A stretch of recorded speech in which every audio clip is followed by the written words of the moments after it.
Po, good morning, good morning. Shalom po everyone. I'm Sister Joanne. Ako po ay magbabahagi ng aking testimony. So, before po ako mag-start, batiin ko muna ang second anniversary. Hallelujah. Purihin po ang Panginoon sa buhay nyo, mga kapatid. Patuloy lang po kayo sa paglilingkod ng ating Panginoon. Amen po. Nawa sa aking ibabahagi ngayon, nawa na meron po kayong matutunan sa aking testimony from the darkness and the light. Amen po, na nung panahon po, nung nakilala ko ang Diyos po ay 2020-21 po. Amen.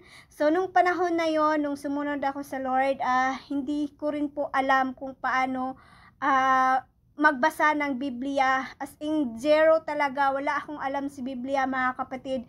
Nung unti-unti po akong binabago ng Diyos, may mga verses po na binibigay po ng Panginoon sa buhay ko. Hindi ko po maintindihan yon. Siyempre, baby Christian pa po tayo. Amen po, na kasi ako born Catholic po kasi ako. Wala talaga akong alam sa Biblia kasi ever since, hindi po talaga kami nabahagian ng aking nanay. Amen po.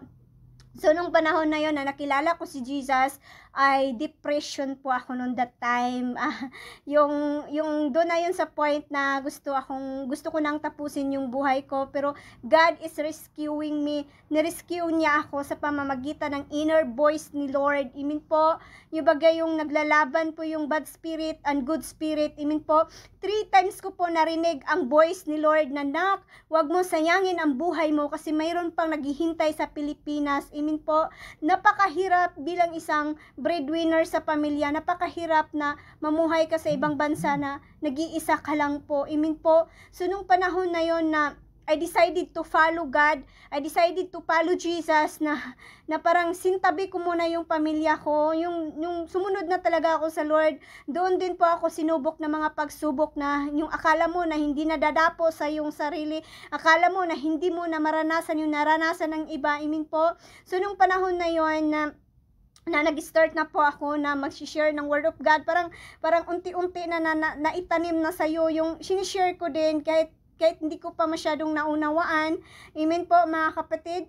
So yung panahon na yon na yung nag-focus na ako kay Lord, doon din dumating yung pagsubok na biglang nagkaroon ng cancer ang kapatid ko. Amen. So nung panahon na yon, sobra talagang kumapit ako sa Lord nung time na yun kasi nag-promise po si Lord na pag sumunod ako sa Kanya, hindi niya ako pababayaan. Amen po. So nung time na yun, mga kapatid, na nung unti-unti na nasa level 1, level 2, level 3 na po ako, mga kapatid.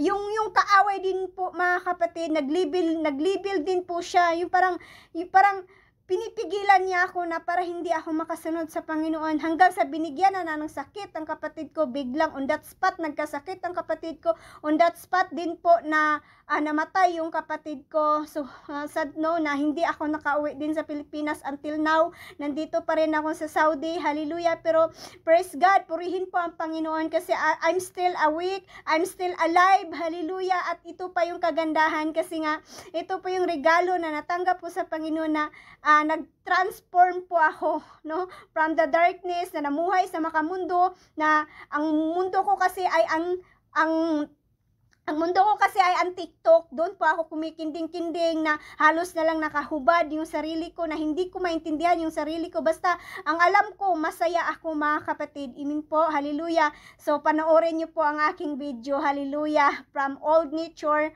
and the new nature. Amen. Praise God. Hallelujah.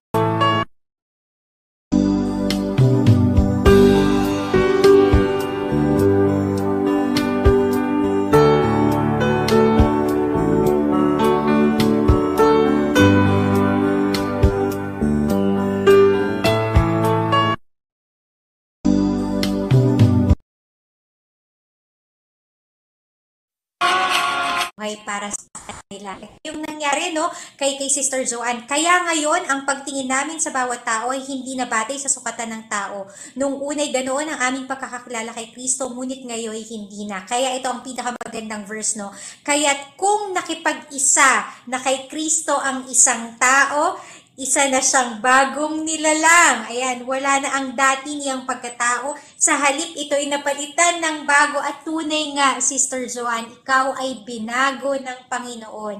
No?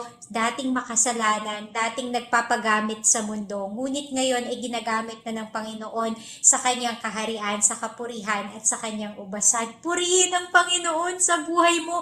Ipagpatuloy mo po. Yes, ipagpatuloy mo ang magandang gawain na simulan mo dito sa TikTok. Guys, sa ating mga 24 na mga kapatid dito sa pananampalataya, let us follow Sister Joanne ito, ginagamit niya ang kanyang platform. Dati ginagamit niya sa Makamundo, ginagamit niya na nagtitempt siya ng ibang mga brothers and sisters natin sa pagpapakita ng mga hindi ka nais-nais, no?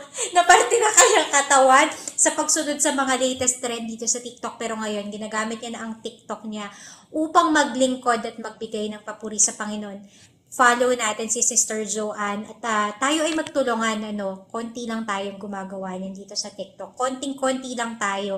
At ako ay nalulugod, nagpapasalamat sa Panginoon dahil ikaw ay nandito sa aming live na i-share mo kung paano kumilos ang Panginoon sa iyong buhay. At alam ko, marami ang mga listeners ngayon na na-inspire sa inyong kwento.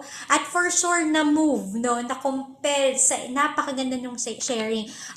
Nalulungkot man kami sa mga nangyari sa pagkamatay ng iyong sister, pero alam ko may purpose, may reason ng Panginoon kung bakit yun nangyari. At alam ko iyon ay nagpatibay sa iyo at sa iyong pananampalataya.